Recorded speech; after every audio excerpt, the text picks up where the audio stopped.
todavía me he metido a mirar cuánto está el dólar el día de hoy y se mantiene como que estable, está alto, pero se mantiene estable. ¿Tú confías en que ya a medida en que se vayan nombrando el gabinete, en que vayan pasando los días, el dólar vaya a bajar, o ya esta va a ser una constante de aquí a unos meses?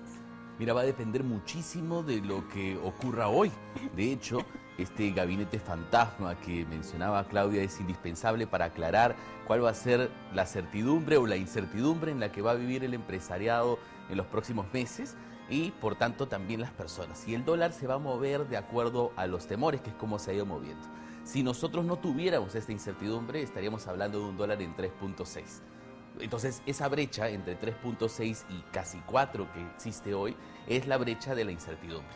Si nosotros reducimos la incertidumbre con nombres propios, hoy día va a ser fundamental, por eso digo, tener nombres propios en carteras relevantes como el Ministerio de Economía y Finanzas o en instituciones tan importantes para nuestra economía como el BCR, seguramente este dólar tendería a bajar. Si ocurre todo lo contrario, el efecto podrá ser contrario también. Tú has tocado un punto importante, el empresariado y la confianza que debe generar el gobierno, pero yo quiero ir al ciudadano de a pie, aquel que se ha sacado la mugre toda su vida, que ha hecho capital y que ahora último ha tenido que sacar el dinero y han decidido colocarlo en cuentas en el extranjero. 13.000 millones de soles han salido de nuestros dólares. ¿Cómo recuperar ese dinero y cuánto afecta además que muchos peruanos hayan tomado esta decisión?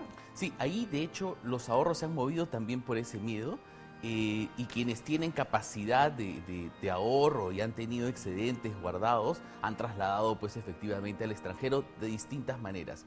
¿Qué ocurre? Que se deja de invertir, esto en efecto macro afecta por ejemplo fondos de inversión inmobiliaria. El sector inmobiliario ha sido muy potente en desarrollar fondos que levantan capital de las personas como nosotros que tienen ahorros y que quieren invertir y que quieren una buena tasa. Entonces levantan ese capital y con ese capital se construyen los edificios en la ciudad. Si esta ciudad está llena de edificios en construcción, es justamente o buena parte gracias a esos fondos de inversión. Cuando el dinero sale del país, lo que ocurre es que esos fondos dejan de tener la capacidad de levantar ese capital. Entonces, no solo es un efecto pequeño en las personas, que de pronto tienen alejado su dinero, que efectivamente lo pueden sacar a, digamos, volver a soles y traer al Perú, sino también un efecto en la economía que es más macro y que no es tan visible, que finalmente hay algunos sectores de la economía que no van a poder levantar el capital suficiente para volver a invertir y apostar por el país y el crecimiento del país. Muy bien, vamos a continuar entonces conversando con David Reyes aquí sobre la incertidumbre que nos genera el no saber todavía quiénes van a integrar el nuevo gabinete. Y yo quería hablar de esta incertidumbre y de esta suerte de paradoja que hay con el tema de sacar tu plata de tus cuentas y no invertirla, ¿no? Porque finalmente de lo que se dice es, tienes que mover tu dinero, ¿no? Para que la economía se mueva, para que la economía fluya, tienes que moverla, no tienes que guardar tu plata necesariamente, hay que invertirla, hay que generar a partir de ese dinero.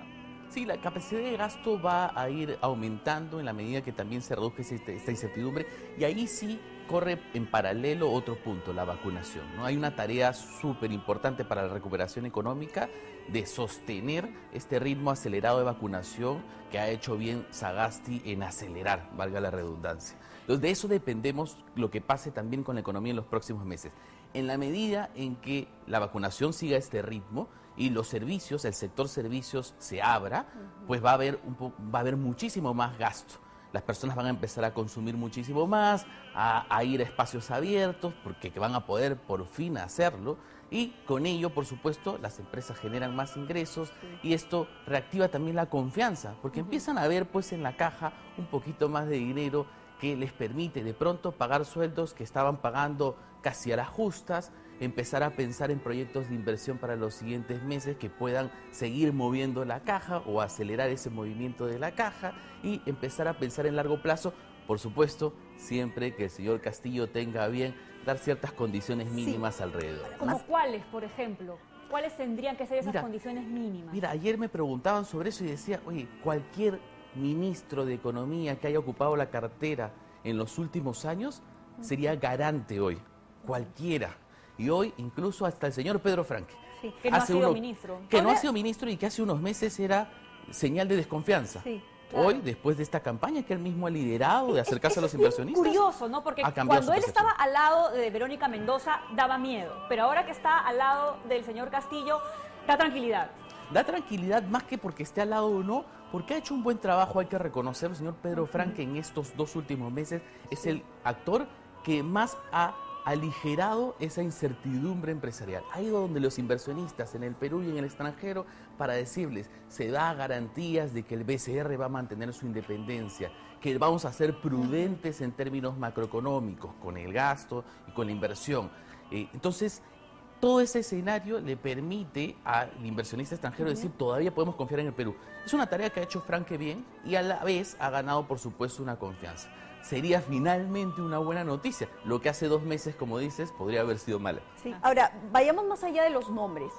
Los nombres son garantías cuando tenemos a un Cerrón a la sombra de Castillo con la llamada economía popular con mercados.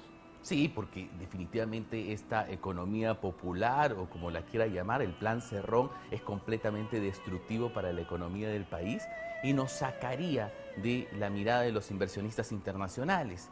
De hecho, es cero prudente por donde se le mire y rompe una serie de reglas básicas de la economía que sería muy técnico explicar a detalle, pero que han hecho posible que en los últimos 30 años tengamos un crecimiento económico solo pausado alguna vez por un fenómeno del Niño y unas circunstancias realmente extremas. Hasta la pandemia, por supuesto, que nos ha dejado una recesión tremenda el año pasado. Bien, estamos viendo imágenes, David, si nos permites, estamos en simultáneo contigo, porque hay movimiento en los exteriores de esta casa que ha albergado a Pedro Castillo a lo largo de esta campaña electoral en Breña. Parece que está a minutos ya de salir. Hay una información que cerca de 9:30 de la mañana llegaría a nuestro país el dictador Nicolás Maduro. Es una información por confirmar. El jefe de Estado de Venezuela, que sería pues uno de los invitados de honor del presidente electo Pedro Castillo para participar en la ceremonia de toma de mando. Ahora, ¿qué mensaje le da la llegada o la posible llegada de Maduro a nuestro país, a los inversores, ¿no? Y sobre todo también a la población venezolana, ¿no?, que se encuentra en nuestro país, que ha huido justamente de ese régimen y ahora tendría la posibilidad pues de ver lo que llega por la puerta grande? Sí, incrementa los fantasmas, ¿no? Porque está el fantasma de que nos vamos a convertir en un país como Venezuela, que ha tenido, pues, ha tomado el camino que Cerrón predice, ¿no? Entonces, la presencia de un presidente como Maduro y la presencia de actores como Evo Morales y la cercanía con un Cerrón y las fotografías que el mismo Cerrón ha circulado, hacen ver, digamos, o hacen prever algún tipo de cercanía con regímenes que tienen un modelo económico que ha probado fracaso en los últimos años, ha sido súper claro en probar ese fracaso y que, por supuesto, los peruanos, tanto las personas como los inversionistas, no queremos pues para un futuro del país. Bien, vamos a seguir hablando de la reactivación económica, que es lo que importa. Una reactivación que no solo intenta ayudar a los emprendedores que han tenido que también, en medio de lo que ya significaba hacer el esfuerzo de colocar un negocio, hacer el doble esfuerzo de seguir invirtiendo y seguir apostando para que sus negocios no mueran. ¿Cuál es el principal reto? Y seguro la pregunta es trillada, pero es lo que más surge de momento, de saber cómo vamos a seguir empujando a los microempresarios que tienen una serie de problemas, la formalidad y demás.